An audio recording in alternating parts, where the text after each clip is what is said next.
بسم الله الرحمن الرحيم. الحمد لله الذي أنزل على عبده الكتاب ولم يجعل له عوجا قيما لينذر بأسا شديدا من لدنه ويبشر المؤمنين الذين يعملون الصالحات أن لهم أجرا حسنا ماكثين فيه أبدا وينذر الذين قالوا اتخذ الله ولدا ما لهم به من علم ولا لآبائهم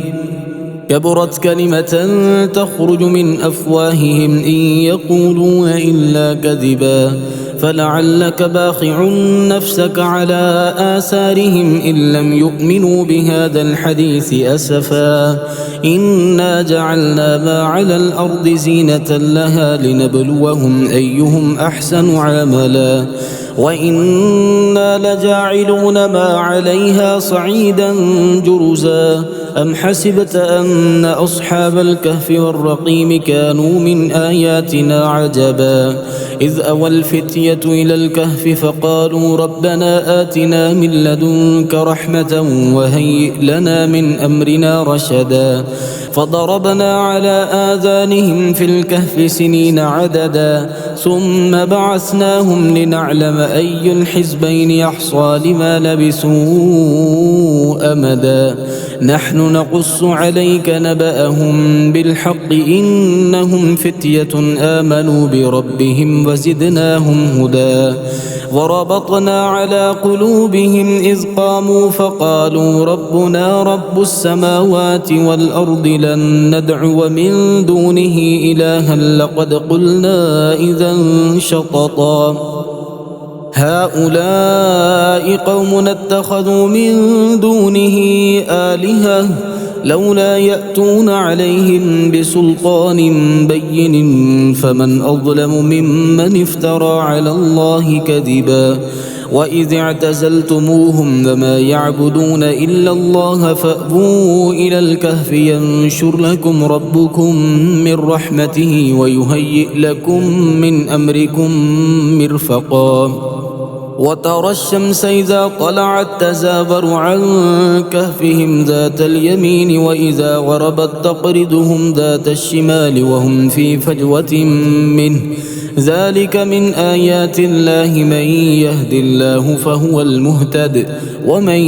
يضلل فلن تجد له وليا مرشدا وتحسبهم أيقاظا وهم رقود ونقلبهم ذات اليمين وذات الشمال وكلبهم باسط ذراعيه بالوصيد لو اطلعت عليهم لوليت منهم فرارا ولملئت منهم رعبا وكذلك بعثناهم ليتساءلوا بينهم قال قائل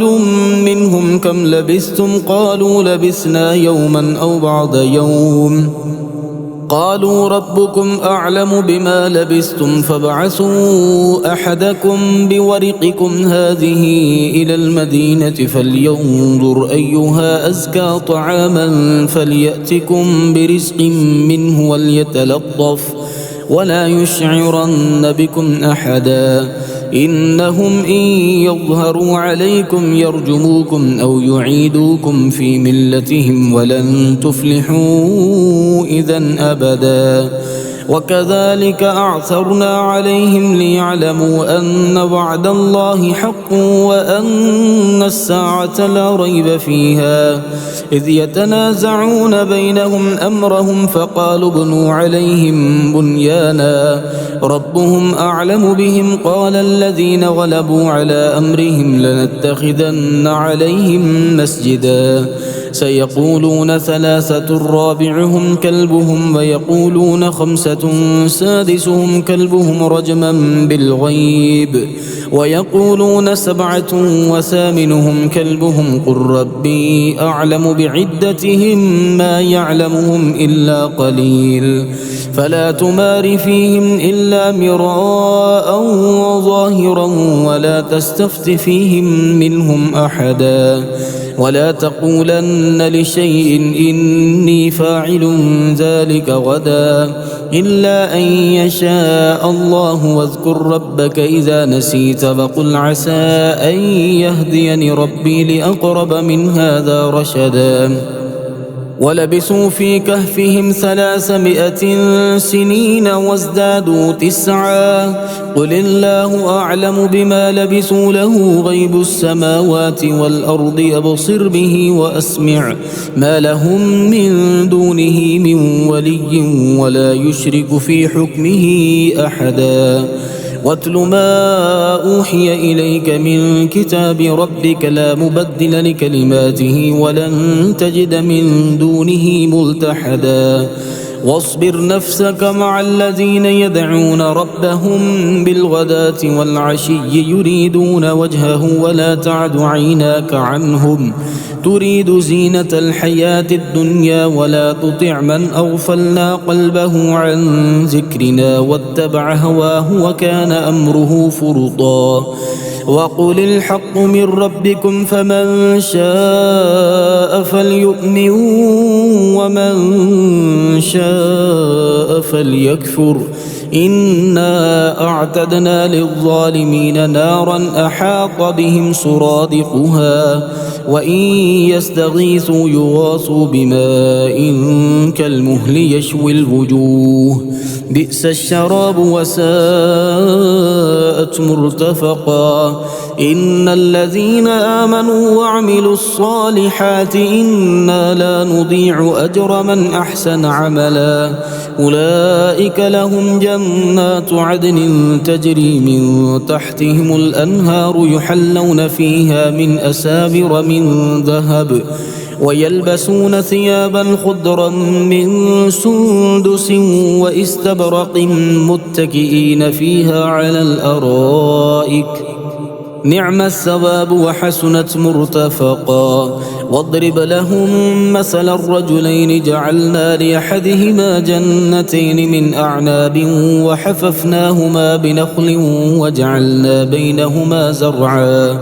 كلتا الجنتين آتت أكلها ولم تظلم منه شيئا وفجرنا خلالهما نهرا وكان له ثمر فقال لصاحبه وهو يحاوره أنا أكثر منك مالا وأعز نفرا ودخل جنته وهو ظالم لنفسه قال ما أظن أن تبيد هذه أبدا وما أظن الساعة قائمة ولئن رددت إلى ربي لأجدن خيرا منها منقلبا قال له صاحبه وهو يحاوره وكفرت بالذي خلقك من تراب ثم من نطفة ثم سواك رجلا لكن هو الله ربي ولا أشرك بربي أحدا ولولا إذ دخلت جنتك قلت ما شاء الله لا قوة إلا بالله إن ترني أنا أقل منك مالا وولدا فعسى ربي أن يؤتيني خيرا من جنتك ويرسل عليها حسبانا من السماء فتصبح صعيدا زلقا أو يصبح ماؤها غورا فلن تستطيع له طلبا وأحيط بثمره فأصبح يقلب كفيه على ما أنفق فيها وهي خاوية على عروشها ويقول يا ليتني لم أشرك بربي أحدا ولم تكن له فئة ينصرونه من دون الله وما كان منتصرا هنالك الولاية لله الحق وخير ثوابا وخير عقبا واضرب لهم مثل الحياة الدنيا كماء إن أنزلناه من السماء فاختلط به نبات الأرض فأصبح هشيما تذروه الرياح وكان الله على كل شيء مقتدرا. المال والبنون زينة الحياة الدنيا، والباقيات الصالحات خير عند ربك ثوابا وخير أملا. ويوم نسير الجبال وترى الأرض بارزة وحشرناهم فلم نغادر منهم أحدا وعرضوا على ربك صفا لقد جئتمونا كما خلقناكم أول مرة بل زعمتم أن لن نجعل لكم موعدا. ووضع الكتاب فترى المجرمين مشفقين مما فيه ويقولون يا ويلتنا ما لهذا الكتاب لا يغادر صغيرة ولا كبيرة إلا أحصاها ووجدوا ما عملوا حاضرا ولا يظلم ربك أحدا. وإذ قلنا للملائكة اسجدوا لآدم فسجدوا إلا إبليس كان من الجن ففسق عن أمر ربه فتتخذونه وذريته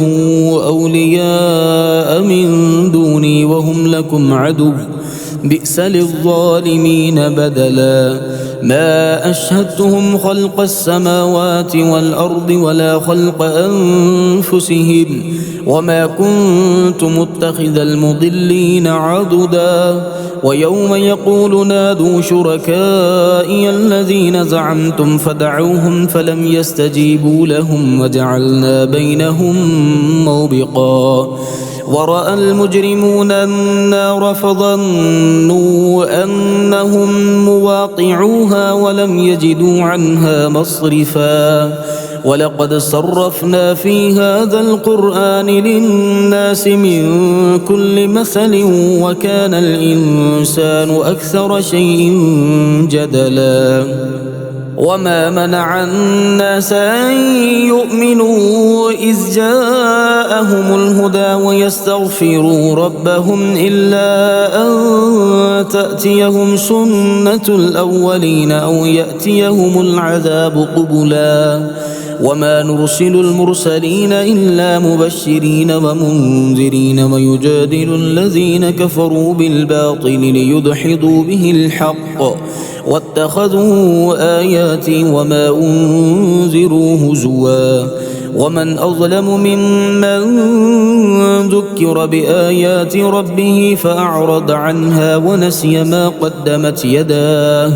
إنا جعلنا على قلوبهم أكنة أن يفقهوه وفي آذانهم وقرا وإن تدعهم إلى الهدى فلن يهتدوا إذا أبدا. وربك الغفور ذو الرحمة لو يؤاخذهم بما كسبوا لعجل لهم العذاب بل لهم موعد لن يجدوا من دونه موئلا.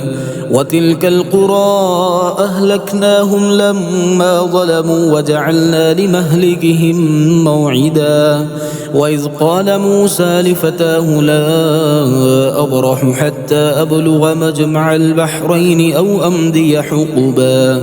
فلما بلغا مجمع بينهما نسيا حوتهما فاتخذ سبيله في البحر سربا. فلما جاوزا قال لفتاه آتنا غداءنا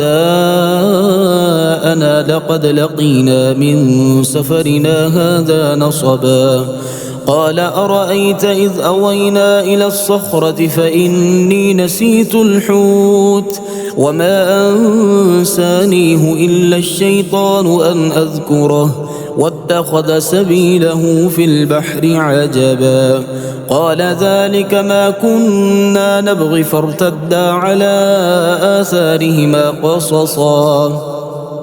فوجدا عبدا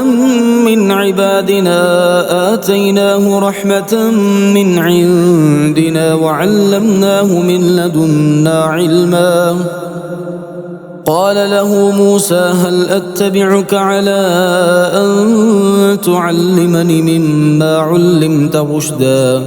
قال إنك لن تستطيع معي صبرا وكيف تصبر على ما لم تحط به خبرا قال ستجدني إن شاء الله صابرا ولا أعصي لك أمرا قال فإن اتبعتني فلا تسألني عن شيء حتى أحدث لك منه ذكرا فانطلقا حتى إذا ركبا في السفينة خرقها قال أخرقتها لتغرق أهلها لقد جئت شيئا إمرا قال ألم أقل إنك لن تستطيع معي صبرا قال لا تؤاخذني بما نسيت ولا ترهقني من أمري عسرا فانطلقا حتى إذا لقيا غلاما فقتله قال أقتلت نفسا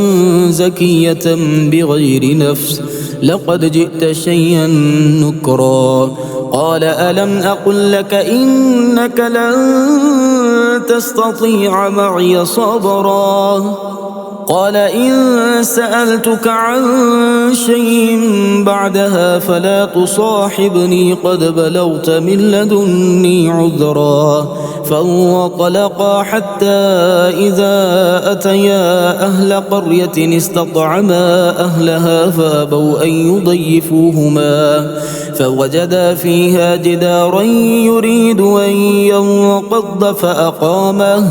قال لو شئت لاتخذت عليه أجرا قال هذا فراق بيني وبينك سأنبئك بتأويل ما لم تستطع عليه صبرا أما السفينة فكانت لمساكين يعملون في البحر فأردت أن أعيبها وكان وراءهم ملك يأخذ كل سفينة غصبا وأما الغلام فكان أبواه مؤمنين فخشينا أن يرهقهما طغيانا وكفرا فأردنا أن يبدلهما ربهما خيرا منه زكاة وأقرب رحما وأما الجدار فكان لغلامين يتيمين في المدينة وكان تحته كنز لهما وكان أبوهما صالحا فأراد ربك أن يبلغا أشدهما ويستخرجا كنزهما رحمة من ربك وما فعلته عن أمري ذلك تأويل ما لم تسطع عليه صبرا ويسألونك عن ذي القرنين قل سأتلو عليكم منه ذكرا إنا مكنا له في الأرض وآتيناه من كل شيء سببا فأتبع سببا حتى إذا بلغ مغرب الشمس وجدها تغرب في عين حمئة ووجد عندها قوما قلنا يا ذا القرنين إما أن تعذب وإما أن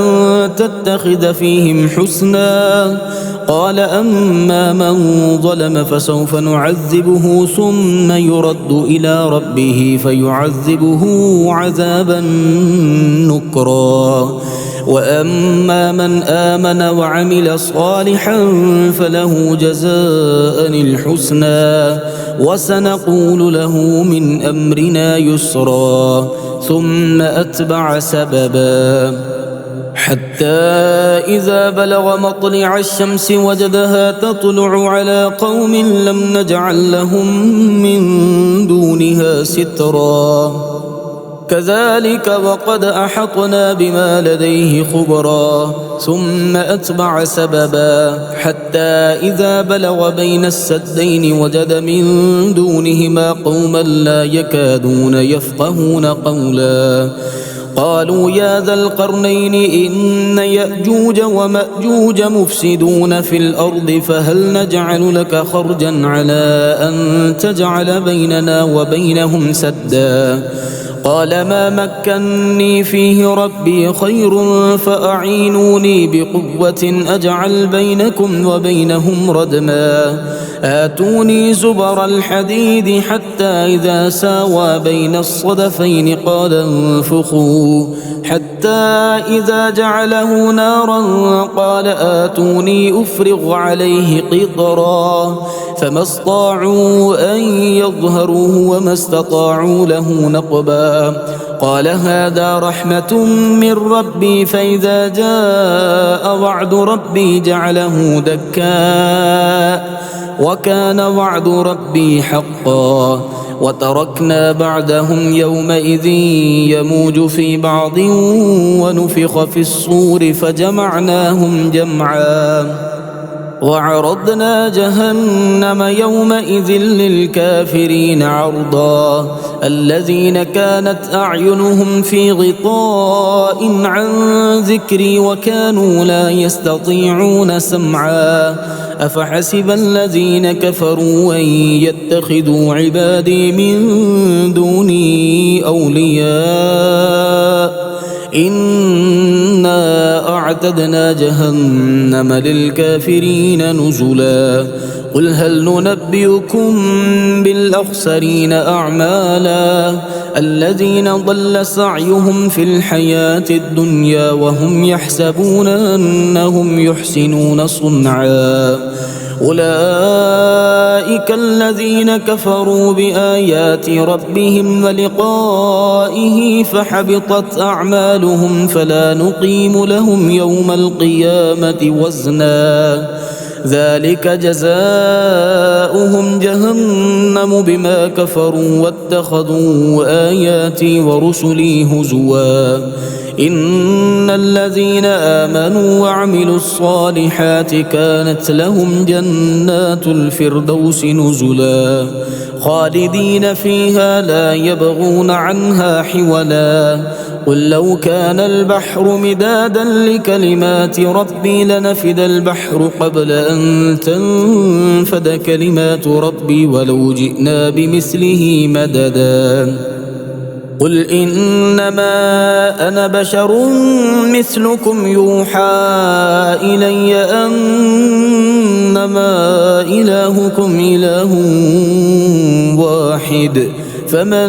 كان يرجو لقاء ربه فليعمل عملا صالحا ولا يشرك بعبادة ربه أحدا